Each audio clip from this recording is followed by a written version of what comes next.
known is a drop, unknown is an ocean. கற்றது கையளவு, கல்லாதது உலகளவு. இந்த விஷயம் நான் சமீப காலத்துல இன்னொரு இடத்துல படிச்சேன். ஒவ்வொரு வாட்டியும் நான் இது படிக்கும்போது ரொம்ப இன்ஸ்பைரிங்கா இருந்தது. இதே மாதிரி இன்ஸ்பைரிங் பீப்புள் தான் நம்ம நிகழ்ச்சியில ஒவ்வொரு வாரமும் சந்திச்சுட்டு வந்துட்டு இருக்கோம். அந்த வரிசையில இன்னைக்கு நம்ம கூட இருக்கிறது இதே மாதிரி ஒரு பிரபலமான ஒரு personality, and he is none other than former retired DGP and TMPC chairman Shri Natarajar அவர்கள். வாங்க அவங்க கிட்ட பேசி நிறைய விஷயங்கள் கத்துக்கலாம்.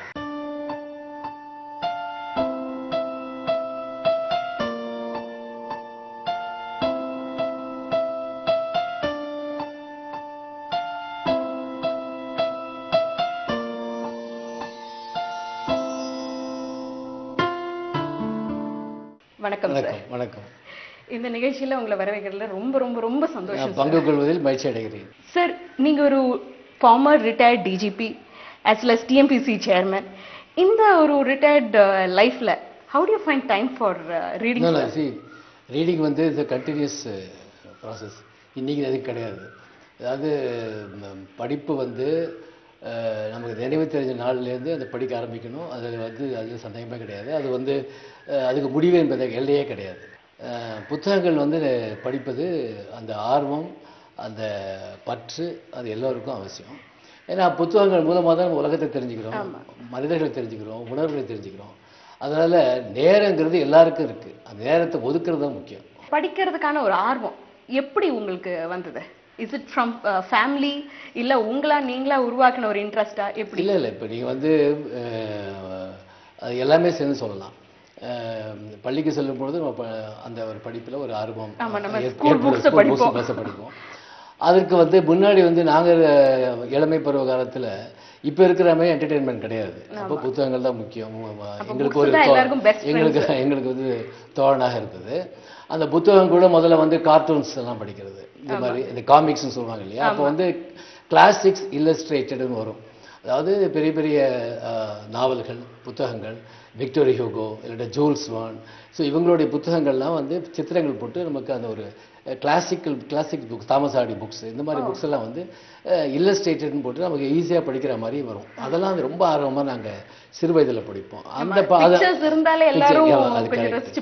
ஸோ அது மாதிரி அதுக்கப்புறம் டேல்ஸ் ஃப்ரம் ஷேக்ஸ்பியர் அப்படின்னு சொல்லிட்டு அதை படித்தோம். அப்புறம் எங்கள் ஃபேமிலியிலேயே ஒரு தமிழ் ஆர்வம் மிக மிக அதிகம். என்னுடைய தந்தையார் நாவலாசிரியர், எழுத்தாளர். முதல்ல அவரும் ஆல் இண்டியா ரேடியோவில் இருந்தார், ஆனால் எழுத்தாளர். முள்ளும் மலரும் என்று இவருக்கு ரஜினிகாந்துக்கு ஒரு முக்கியமான ஒரு முத்திரை படித்த ஒரு படம். அந்த படத்தை அதுக்கு அவர் தான் நாவல் எழுதியிருக்கிறார். அது கதை எழுதினது. அது கல்கி வார இதழ் இருக்கு இல்லையா, அவங்களுடைய வெள்ளி விழா போட்டி, நாவல் போட்டி என்று வைத்தார்கள். அந்த போட்டியில் 1966 வருடம் 10,000 ரூபாய் பரிசு பெற்றது. அந்த காலத்தில் அது பண்ணினது. இப்போ அதிகாரிகள் நாங்கள் நிறைய இந்த சித்திரம் போட்ட புத்தகம் இருக்கு, காமிக் புத்தகம், ரிலீஃப்காக. ஏன்னா எங்களுடைய பணி அந்த மாதிரி பணிச்சுமை எப்படி இருக்குது நிறைய நான் பார்த்துருக்கேன். IPS ஆஃபீஸர்ஸ் எல்லாருமே நிறைய இந்த மாதிரி காமிக் புத்தகம் வச்சு வீக்கெண்டில் படிப்பாங்க. மற்றபடி நல்ல சீரியஸ் புத்தகம் படிப்பாங்க, இந்த மாதிரி சித்திரம் போட்ட புத்தகங்களை படிப்பார்கள். ஸோ இதில் எனக்கு ரொம்ப பிடித்தது அதாவது முதல் நூல் அப்படின்னு சொல்லுவாங்க. முதல் நூல், சார்ந்த நூல், ரெண்டாக பிரிப்போம் நம்ம. முதல் நூல்னா ஒரிஜினல் புக்கு, நம்மளுடைய மண் வாசனையை வைத்துக்கொண்டு எழுதப்பட்ட புத்தகங்கள், நாவலாக இருக்கலாம், இல்லாட்டா மனிதர்களை பற்றி இருக்கலாம், தமிழர்களை பற்றி இருக்கலாம், இந்தியாவை பற்றி இருக்கலாம். ஸோ அந்த மாதிரி புத்தகங்கள். சிலது சார்ந்த புத்தகங்கள்னு சில இருக்கும். ஸோ வேலை நாடுகளுடைய இதை பற்றி எழுதலாம், இல்லாட்டா மற்றவர்களை வைத்துக்கொண்டு எழுதக்கூடிய புத்தகங்கள். ஸோ அதாவது இந்த முதல் நூல்கள் அதிகமாக நான் படித்ததுண்டு. சிறு வயதிலிருந்தே நான் சொன்ன மாதிரி ஆங்கில புத்தகங்கள், தமிழ் புத்தகங்கள், இது எல்லா புத்தகங்களும் படித்திருக்காங்க. பேக்கன் அழகாக சொல்வார், ஆங்கில ஆசிரியர், கிரேட் லிட்ரரி பர்சன். சில புத்தகங்கள் நீங்கள் படிப்பதற்கு, சிலது சுவைப்பதற்கு, சிலது சுவைத்து ஜீரணிப்பதற்கு. ப்ரௌசிங் மட்டும் கிடையாது, reading, browsing and then to be digested. அது மாதிரி புத்தகங்கள் நம்ம எந்த புத்தகங்கள் இருந்தாலும் அதை நான் முக்கியமான ஒரு குறிப்பெல்லாம் எடுத்துப்பேன். சில முக்கியமான புத்தகங்கள் இருந்ததுன்னா, ஃபார் எக்ஸாம்பிள் ஒரு புக்கு நான் படித்தேன், மிர்தாதின் புத்தகம் அப்படின்னு சொல்லிட்டு ஒரு புத்தகம், புக் ஆஃப் மிர்தாத் அப்படின்னு சொல்லிட்டு ஒரு புத்தகம். அது தமிழ்லேயும் வந்திருக்கு. அந்த புத்தகம் ஒரு இதை பற்றி, ஒரு கற்பனையான ஒரு மடம்னு வைங்களேன், ஆன்மீக மடம். அந்த மடத்தில் அங்கே இருக்கக்கூடிய குருவுக்கும் அது சீடர்களுக்கும் ஒரு தர்க்கம். ஸோ நான் சும்மா சொல்கிறேன், அந்த அதில் வந்து நிறைய உங்களுக்கு சுவையான விஷயங்கள் நமக்கு தெரியும். சார் இப்போல்லாம் பார்த்தீங்கன்னா நிறைய புக்ஸ் வெர்ஷன்ஸ் புக்ஸ், இப்போ நீங்க சொன்ன மாதிரி எக்ஸிபிஷன்ஸ்ல நிறைய பேர் போய் புக்ஸ் வாங்குறாங்க, அந்த கண்காட்சியில எல்லாருமே வந்து போய் மீட் பண்றாங்க, பார்ட்டிசிபேட் பண்றாங்க. பட் இருந்தாலும் இப்போ இருக்கிற ஒரு டெக்னாலஜிக்கல் வேர்ல்டுல நிறைய புக்ஸ் வெர்ஷன்ஸ் தான் நிறைய வருது. அதனால இந்த மாதிரி புத்தகங்கள் வாங்கி படிப்பவர்கள் அவங்களுக்கு ஏதாவது ஒரு பாதிப்பு உண்டா, இல்ல அது பாதிக்கப்படுமா? இல்லை, புக்ஸும் வரவேற்கத்தக்கது. ஏன்னா இது நிறைய பேர் வந்து இந்த புத்தகங்களை வந்து வடிவத்தில் அதில் கொடுக்கறது மிக நல்லது. அது அப்படி தான் நம்ம வந்து தேமதுர தமிழ் வசை உலகெங்கும் பரவிட செய்தல் வேண்டும் என்று பாரதியார் சொன்னாரே, அது மாதிரி அந்த தமிழ் எல்லா இடத்துலையும் போகிறதுக்கு ஒரு வாய்ப்பு இருக்கிறது. அது நிச்சயம். ஏன்னா உலகத்தில் இப்போ தமிழ் டயாஸ்பரா அப்படின்றது நிறைய இடத்துல இருக்கிறாங்க. ஸோ அவங்களுக்கு வந்து இது ரொம்ப முக்கியம். ஆனால் நிறைய பேருக்கு ஒரு புத்தகத்தை கையில் வாங்கி அது அவருடைய வாசனையை முகர்ந்து அந்த படிப்பதில் அது ஒரு அதில் தனி அலாதியான ஒரு இன்பம் இருக்கிறது. அதனால் இதுக்கும் ஒரு வரவேற்பு இருக்கிறது, அதுவும் நமக்கு முக்கியம். அதில் வந்து நிறைய பேர் வந்து அந்த புத்தகங்களை வடிவத்தில் கொடுத்துருக்குறாங்க. அந்த புத்தகம் இப்போ கூட கிண்டல்னு ஒரு இது வந்து தனியாக வந்து அமேசான் வந்து 3G கொடுக்குறாங்க. அதில் நம்ம எல்லா புத்தகங்களையும் படிக்கலாம், வாங்கலாம், எல்லாம் அதுக்கு வரவேற்பு இருக்கிறது. அது ரொம்ப குறைந்த விலையில் கிடைக்கிறது. அது நல்ல ஒரு பயனுள்ளதாக இருக்கிறது. ஸோ நிறைய பேர் அந்த வெர்ஷன் வந்ததுனால அந்த படிப்புன்ற ஒரு விஷயத்தை வந்து they haven't left it, they are still continuing னு சொல்லுங்க. ஏன்னா அது அட்வான்டேஜ். எப்படி கம்ப்யூட்டர் கணினில இருந்து முன்னாடி உட்காரணும், நிறைய விஷயங்கள் பண்ண வேண்டியிருக்கு. நம்ம இன்னொரு விண்டோவில் நம்ம இது அதையும் புக்கையும் வச்சுக்கிட்டோம்னா அதையும் படிக்கலாம், இதுவும் பண்ணலாம். மல்டி டாஸ்கிங்கிறது வந்து அது இல்லையா. ஸோ அதனால் இதெல்லாம் வந்து ஒரு இந்த யுக்திகள் இதெல்லாம் ஒரு நமக்கு ஒரு சாதனங்கள் இருக்கிறது. அதனால் அது நிச்சயமாக பயன்பாட்டுக்கு வரும். அதனால் இந்த புத்தகம் வந்து அழிந்து விடும் என்று சொல்லவே முடியாது. அது கருத்துக்கள் அழிவே அழியாது, அது எப்போ நிலைத்து இருக்கும். சார் அற்புதமா நிறைய புக்ஸை பத்தி பேசிட்டு இருக்கோம் நம்ம. இப்ப சமீப காலத்துல நீங்க படித்த புத்தகங்கள்ல உங்களை இன்ஸ்பயர் பண்ணின இல்ல ஒரு பாதிக்கப்பட்ட வச்ச ஒரு புக்கு எது? இன்ஸ்பயர் பண்ண புக்குனா நிறைய புத்தகங்கள் இருக்கின்றன. சமீபத்தில் நான் படித்த ஒரு புத்தகம் அப்படின்னு, ஏன்னா இப்போ நவீன இதில் வந்து நிறைய மாடர்ன் லிட்ரேச்சர் நிறைய ஆத்தர்ஸ் இப்போ நல்லா வந்துருக்குறாங்க. இந்த ஜெயமோகன் புத்தகம் வந்து நான் வந்து இது சமீபத்தில் இதை நான் படித்தேன். அதாவது இன்ஸ்பயர் பண்ண புக்குங்கிறது நான் தனியாக சொல்கிறேன்.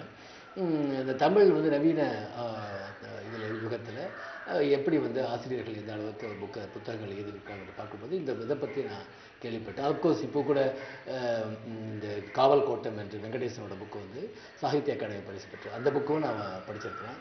அதுவும் மிக மிக சிறந்த புத்தகம். அது இந்த அறங்கிறது வந்து ஒரு சிறுகதைகளை இது வந்து போட்டிருக்கு. அறத்தை அடிப்படையாக வைத்துக்கொண்டு ஒரு சிறுகதைகளாக இந்த புத்தகத்தில் கதைகள் இருக்குது.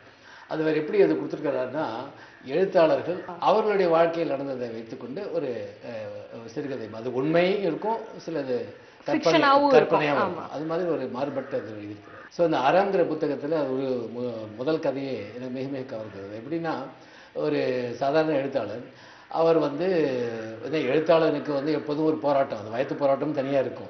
இங்கே தான் சொல்லுவாங்க, எங்கள் அப்பா எப்படின்னு சொல்லும்போது எழுத்தாளன் எப்போதுமே ஏழை தான், ஏழை எழுத்தாளன் அப்படின்னு சொல்லுவார். ஸோ அந்த விதத்தில் இந்த எழுத்தாளருக்கு வந்து அவருக்கு அவருடைய ஃபேமிலி அந்த குடும்ப சுமையும் இருக்கிறது. அதே சமயத்தில் இது அவருடைய எழுத்துத்துறையும் எழுத்தில் தான் அவர் வந்து பழைக்கணும். ஸோ அவர் ஒரு நல்ல ஒரு புத்தகத்தை எழுதி அந்த புத்தகத்தை பிரசுரத்துக்கு கொடுத்து அதன் மூலமாக தனக்கு ஒரு சன்மானம் கிடைக்கும். அதை வைத்துக்கொண்டு மகளினுடைய கல்யாணத்தை ஒரு அளவுக்கு முடிக்கலாம் என்று இருந்தார். ஸோ அவர் போய் அந்த புத்தகத்தை எழுதி முடிச்சுட்டு அவர் வந்து அது பிரசுரத்துக்கு கொடுக்குறாரு. அப்போது அந்த பிரசுரத்தில் இருக்கிறவர் வந்து, உங்களுக்கு வந்து மாதம் நான் வந்து இது மளிகை சாமான் கொடுத்து இதெல்லாம் கணக்கு தீர்ந்து விட்டது, அதற்காக தனியாக சன்மானம் கொடுக்க முடியாது என்று கூறிவிடுகிறார். ஒரே மனம் வந்து போய் அவர் வந்து ஒரு கவிதை மாதிரி வெண்பா மாதிரி எழுதிடுறாரு. அந்த ஃபேமிலியை திட்டி வெண்பா எழுதிடுறாரு. உடனே அந்த அதை பார்த்து எழுதி வச்சுட்டு போய்டுறாரு. ஸோ அந்த பிரசுரத்தின் உரிமையாளருடைய மனைவி அதை படித்து விட்டு அவளுக்கு மனம் கொடுத்து விட்டு, இப்படி நம்ம வந்து பண்ணக்கூடாது, துரோகம் பண்ணினா நம்ம குடும்பத்துக்கு கெடுதல் அப்படின்னு சொல்லிட்டு அவள் வந்து தர்ணா பண்ணுறாள்.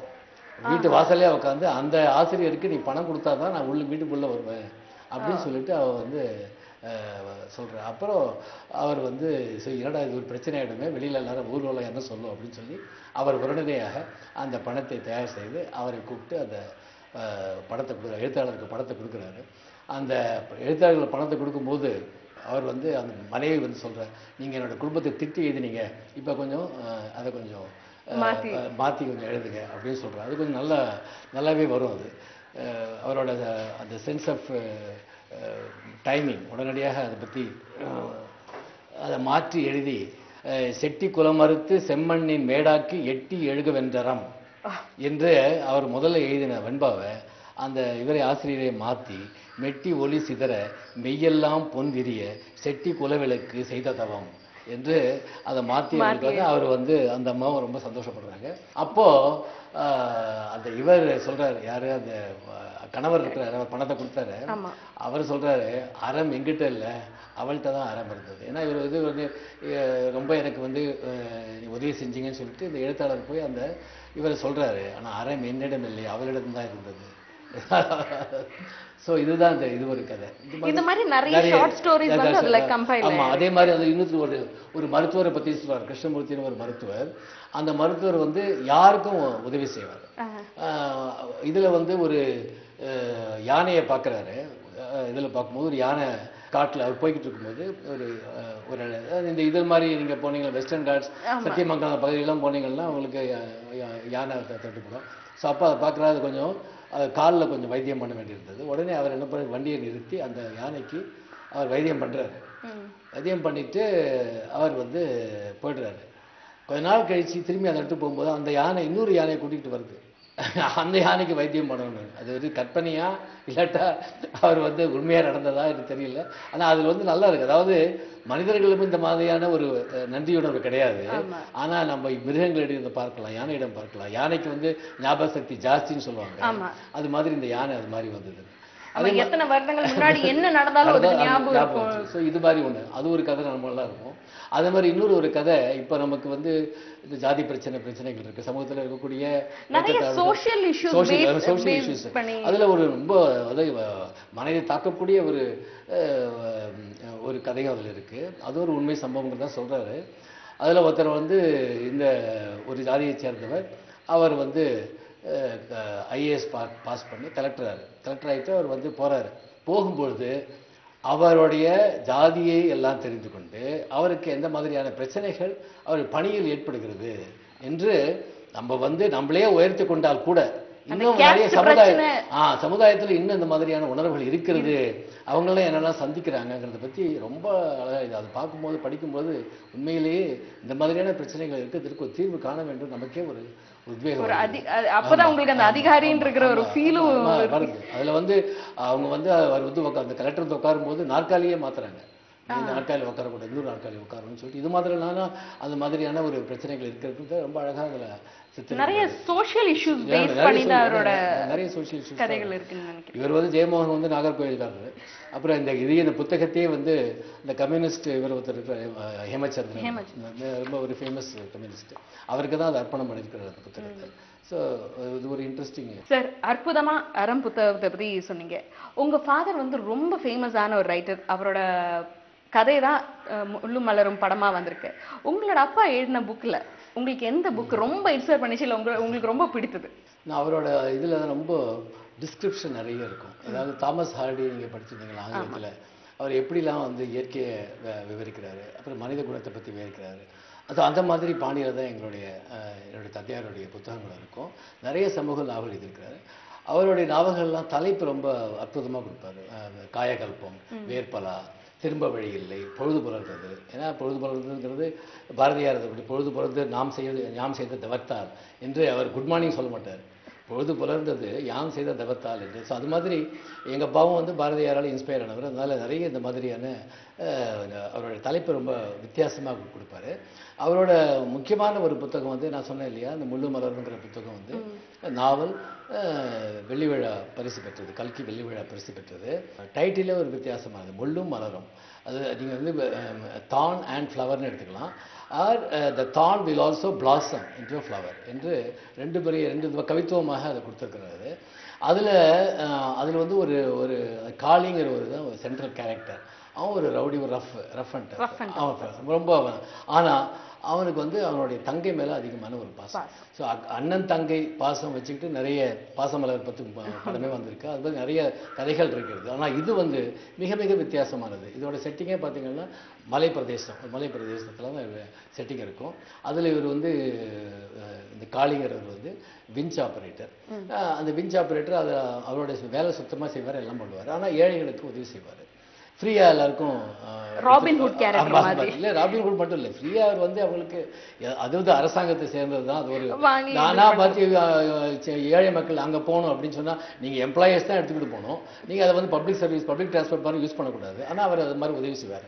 அந்த மாதிரியான ஒரு அப்போ வந்து அந்த ஒரு இன்ஜினியர் வருவார் அந்த இடத்துக்கு, சைட் இன்ஜினியர் வந்து இப்போ புதுசாக பொறுப்பேற்றுக்கிட்டு வருவார். அவர் வரும்பொழுது அவர் வந்து இவனோட கேரக்டர் பார்க்குறாரு, நல்ல ஒரு நேர்மையான ஒரு பணியில் ரொம்ப சிறந்து இருக்கான். ஆனால் முன்கோபக்காரன், இந்த மாதிரி எல்லாம் விதிகளை மீறி செய்யக்கூடியது. ஆனால் மக்களுக்கு தான் வந்து உதவி செய்யலாம். ஸோ அதனால் விதிகளை மீறல், அதில் 2 பேருக்கும் ஒரு தர்க்கம் வரும்.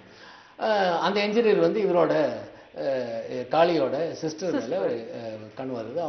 அதே ஃபால் இன் லவ். அப்புறம் அவங்க படக்கூடிய சங்கடங்கள், இதுல வந்து பணியில 2 பேருக்கும் இருக்கக்கூடிய முரண்பாடுகள், 2 பேருக்கும் எதிர்ப்புகள். ஆனா வந்து ஃபேமிலியில வந்து இவங்களுக்கு அந்த மாதிரி. ஸோ இதை வச்சுக்கிட்டு கதை ரொம்ப பண்ணி கடைசியில் அது எண்டை எப்படி கொடுத்துருக்காரு எங்க அப்பா. அதாவது காளியை மணந்த இன்னொரு அவருடைய அவங்க 2 பேர் சுத்து போற மாதிரி, இவங்க 2 பேரும் பழகிற மாதிரி ஒன்று கொடுத்துருக்காரு. பட் ஆனால் இதில் வந்து மகேந்திரனோட இதில் வந்து அண்ணனே கடைசியில் மனம் மாறி தன்னுடைய தங்கையை அந்த என்ஜினியருக்கு, ஏன்னா தங்கைக்கு அவன மேல ஒரு காதல் இருக்கு, அதனால அந்த காதலுக்கு அவர் கௌரவம் கொடுத்து முடிக்கிற மாதிரி கதை இருக்கும். அது ரொம்ப தத்ரூபமாக எடுக்கப்பட்ட கதை. ஸோ இது ஒரு எனக்கு எங்கள் அப்பாவோட இதில் வந்து பொழுது புலர்ந்ததும் பிடிக்கும். அது மிக மிக அதுவும் அப்போ முடியலான ஒரு நாவல் வந்து இதில் வந்து ஆனந்த விடலில் சீரியலாக வந்தது. அதுவும் மிக மிக சிறந்த புத்தகம், எனக்கு பிடித்த புத்தகம். அது ஒரு புக்கா போட போறீங்களா சார்? ஆமா, இதெல்லாம் கம்பைல் பண்ணி ஒரு எங்க அப்பாவோட ஒரு வால்யூம் மாதிரி ஒன்று போடலாம் வச்சிருக்கேன். அதை நான் பேசி எடுத்துட்டேன். அது நிச்சயம் பதிப்பத்தில் வரும். நீங்க எழுதின ஆர்டிகிள்ஸ் ஆகட்டும், புக் ஆகட்டும், எப்போ வெளியில? நான் வந்து நிறைய கரு வைத்திருக்கிறேன். ஏன்னா இப்போ படியில் இருக்கும்போது அந்த அளவுக்கு நேரம் கிடைக்கும். அப்புறம் அது ஒண்ணு. அது தவிர வந்து சில விதிகள் இருக்கு, எவ்வளவு பண்ணலாம் அப்படிங்கிறது சில விதிகள் இருக்கு, பணியை சார்ந்த விதிகள். அதனால் நேரத்தை ஒதுக்க முடியவில்லை. அதுக்காக நிறைய எனக்கிட்ட ஐடியாஸ் இருக்குது. நிச்சயமாக அதை பற்றி காவல்துறையை சார்ந்த சில செய்திகள் இருக்குது, அப்புறம் கதைகள் இருக்குது. அது தவிர கட்டுரைகள் நான் நிறைய எழுதுவேன். அந்த கட்டுரைகளோட தொகுப்பும் வரை இருக்கிறது. இந்த வருடம் நிச்சயமாக என்னுடைய புத்தகங்கள் வரும், புத்தகங்கள் வெளிவரும். உங்களோட ப்ரொஃபஷனல் லைன்ல இருக்கும்போதே நிறைய அனுபவங்கள் வந்திருக்கும், அதுவே நீங்க வந்து ஒரு புத்தகமா போடலாம். ஏன்னா இன்னும் அந்த அனுபவங்கள் தொடர்கிறதுனால நான் இப்போதைக்கு அது வந்து நம்ம பார்ட் 1 பார்ட் 2 இருக்கிற மாதிரி போடலாம். சார், இப்போ இருக்கிற யங்ஸ்டர்ஸ்க்கு படிக்கிற மாதிரி என்ன புத்தகங்கள் இருக்கு? இப்போ இது when I see here I find lot of Chetan Bhagat, inspiring book of Abdul Kalam. ஆங்கில புத்தகங்கள் எடுத்துக்கிட்டா of course நீங்க நிறைய, நான் சிறு வயதுல வந்து நிறைய இந்த டிடெக்டிவ் ஸ்டோரிஸ்லாம் படிப்பேன். ஜிகே செஸ்டர்டன் இருக்கு, அப்புறம் ஆர்தர் கனான் டைல். ஸோ அந்த மாதிரியான ஷெர்லாக் ஹோம்ஸ் தான் ஒரு காலத்துல ரொம்ப ஃபேமஸ் ஆன அகதா கிறிஸ்டி புக்கு. சமீபத்தில் சேத்தன் பகத்தோட புத்தகம் ஒன்று நான் இதை படித்தேன். அப்கோர்ஸ் இந்த இது 3 Idiotsன்னு ஒரு நாம வந்தது இல்லையா, அந்த புக் ஒன்று இருக்கு. அப்புறம் வந்து இன்னொன்று வந்து 2 States அப்படின்னு சொல்லிட்டு யங் இந்தியா ஒன்ஸ், அது ஒன்று. இன்னொன்று வந்து 2 States அப்படின்னு சொல்லிட்டு ஒரு நல்ல ஒரு புத்தகம். அது வந்து அவருடைய வாழ்க்கையை வச்சுக்கிட்டே எழுதியிருக்கிறாரு.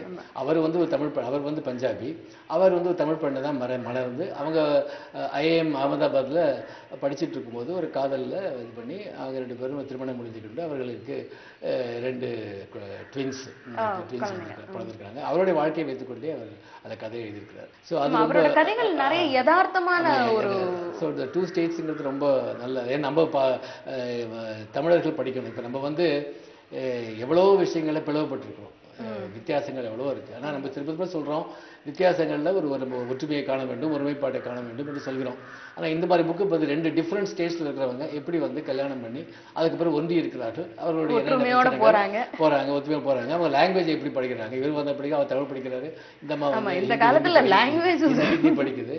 அதே மாதிரி மற்ற விஷயங்கள்லையும் பழக்க வழக்கங்கள் வித்தியாசம் இருக்கும். எப்படி நம்ம வந்து அதை பற்றி நம்ம வாழ்க்கையில் எடுத்துக்கொள்ள வேண்டும், மதிக்க வேண்டும். மற்றவர்களுடைய ஒற்றுமை இருந்தால் அதை நம்ம வந்து சந்தோஷப்படலாம்.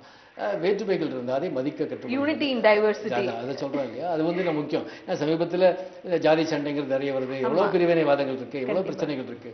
இதெல்லாம் வந்து இளைஞர்கள் இந்த மாதிரி புத்தகங்கள் படிக்கும்போது அவங்களுக்கு தமிழையும் மாற்றிக்கணும், இப்படி நம்ம இருக்கணும், இதெல்லாம் கிடையாது, இதுதான் இப்போ சமுதாயம் பார்ப்பது சரியல்ல, ஒரு சில நிகழ்வுகளை வைத்துக்கொண்டு நாம் வந்து வாழ்க்கையில எடைபடக்கூடாது, இந்த மாதிரி நம்மளுடைய சிந்தனைகள் உயர்வாக இருக்கணும், அதெல்லாம் நல்லா வரும். அதுவும் ஒன்று.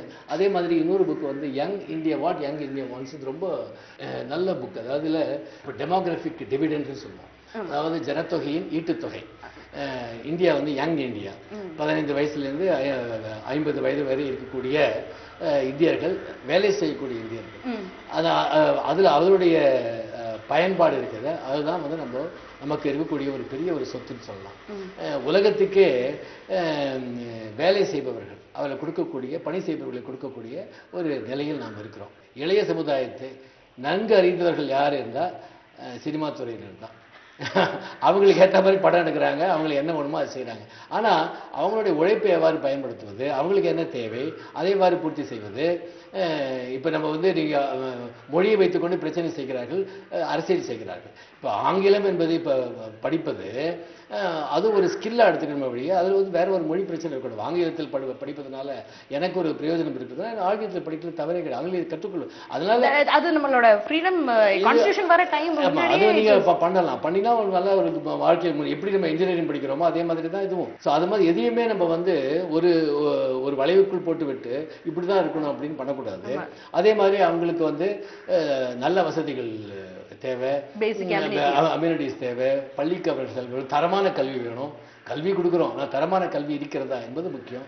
இதெல்லாம் வந்து இந்த இதில் ரொம்ப அழகாக சொல்லப்பட்டிருக்கிறது. சார், உங்ககிட்ட பேசினதுல நிறைய விஷயம் நான் தெரிஞ்சுக்கிட்டேன் சார். பட் இருந்தாலும் எனக்கு ஒரு சின்ன விஷயம் தெரிஞ்சுக்கணும் உங்ககிட்ட கட்டாயமா. என்னன்னா, இப்போ நிறைய மீடியாஸ், நிறைய இன்டர்நெட் மீடியாஸ் ஆகட்டும், இல்லை நிறைய டெக்னாலஜிக்கல் அட்வான்ஸ்மெண்ட் ஆகட்டும், அதனால இளைஞர்கள் வந்து படிக்கிற ஆர்வம், அதே மாதிரி வந்து the way to handle books has become less. அதனால லாங்குவேஜ் கான்ஃப்ளிக்ட், அதே மாதிரி வந்து அவங்களோட வெக்காபுலரி ரொம்ப அடிபட்டிருக்கு. இப்போ எஸ்எம்எஸ் லாங்குவேஜ் எல்லாம் பார்த்தீங்கன்னா வாட்ஸ்அப் இந்த மாதிரி தான் போகிறது. அந்த மாதிரி இருக்கிறதுனால நம்மளோட லாங்குவேஜும் ரொம்ப கான்ஃப்ளிக்ட் ஆகி மாறி போயிட்டே இருக்கு இல்லையா? அந்த மாதிரி இருக்கிறதுனால அதை இம்ப்ரூவ் பண்ணுறதுக்காக, இந்த ஒரு இண்டிவிஜுவல் ஆஸ் அ பெட்டர் இண்டிவிஜுவலாக மோல்ட் ஆகிறதுக்கு நீங்கள் வந்து என்ன சஜஸ்ட் பண்ணுவீங்க? எதுவுமே நம்ம வந்து ஒரு பாடமாக அவங்களுக்கு சொன்னால் அவங்களுக்கு வந்து இன்ட்ரெஸ்ட் வராது. புத்தகங்களை படித்தால் தான் அதுவும் ஒரு பாடத்திட்டத்திலே கொண்டு வரணும். இப்படி நம்ம வந்து இப்போது மியூசிக்கையும் பாடத்திட்டத்தில் கொண்டு வரணும், அப்புறம் வந்து மற்ற கல்ச்சர் ஆர்ட் அதையும் நம்ம வந்து பாடத்திட்டத்தில் கொண்டு வரணும்னு சொல்கிறோமோ, அதே மாதிரி இந்த வாசிப்பையும் நம்ம வந்து பாடத்திட்டத்தில் கொண்டு வரோம். அது ஒன்று. அதில் வந்து நம்ம அவங்க ஈர்க்கப்பட்டு விட்டால் அவர்களே அதை கொஞ்சம் எடுத்துக்கொண்டு படிப்பார்கள். இவ்வளோ நேரம் டைம் போனதே தெரியல உண்மையிலே. ஸோ இவ்வளோ நேரம் அற்புதமாக நிறைய புத்தகங்களை பற்றி சொல்லி இளைஞர்களுக்கும் சரி, படிக்கிறவங்களுக்கும் சரி, நிறைய இன்ஸ்பைரிங் வேர்ட்ஸ் நீங்கள் கொடுத்துருக்கீங்க. Thank you so much sir. It's been a great pleasure and honour sir. வாழ்த்துக்கள். இன்னைக்கு நம்ம former retired DGP and TMPC chairman Shri Natarajar sir கிட்ட நிறைய விஷயங்கள் கேட்டு தெரிஞ்சுக்கிட்டோம். அந்த விஷயங்கள் எல்லாமே உங்களுக்கு ரொம்ப யூஸ்ஃபுல்லாக இருக்கும்னு நினைக்கிறேன். இதே மாதிரி அடுத்த வாரம் இன்னொரு பிரபலர் கூட உங்களை மீண்டும் சந்திக்கிற வரைக்கும் வணக்கம். சித்ரா.